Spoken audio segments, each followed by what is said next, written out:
নমস্কার, আমি শিপ্রা কলকাতা থেকে। ফুলকপি মাঞ্চুরিয়ান ঘরে অনেকদিন ধরে পড়েছিল, কী বানাবো, সবজি বানালে খেতে চায় না, একটু অন্যরকম বানাবার চেষ্টা করলাম। তার জন্য ফুলকপিটাকে একটু জল গেলে নিয়েছি ছাড়িয়ে, তারপরে একটু ময়দা, একটু কর্নফ্লাওয়ার দিয়ে, একটু নুন, চিনি, মিষ্টি, একটু কী বলে ওটাকে, গোলমরিচের গুঁড়ো দিয়ে মাখিয়ে আটো আটো করে তারপরে সাদা তেলের মধ্যে দিয়ে ভালো করে ভাজা করে নেব। ভাজা করার সময় একটু ফাটবে না, কেন আমি একটু আটো আটো করেই করেছিলাম যাতে না ফেটে যায়। তারপরে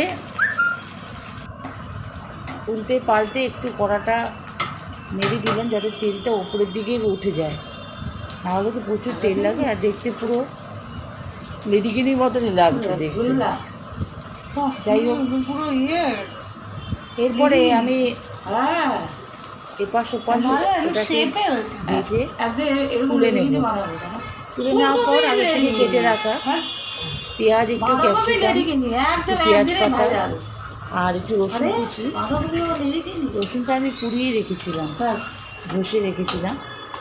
এবার এটা তুলে নিয়ে তেলটা একটু কম করে নিলাম।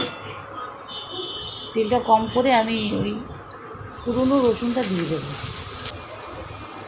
কিছু শুকনো লঙ্কা ছিল, কাঁচা লঙ্কাগুলো শুকিয়ে গেছিলো, যেহেতু ঝালটা আমরা খাই না, একটু পেঁয়াজ দিয়ে, পেঁয়াজ পাতা, টমেটো সস দিয়ে একটু ভিনিগার সামান্য দিলাম, ব্যাস, আর কিছুই না। একটু নাড়াচাড়া করবো,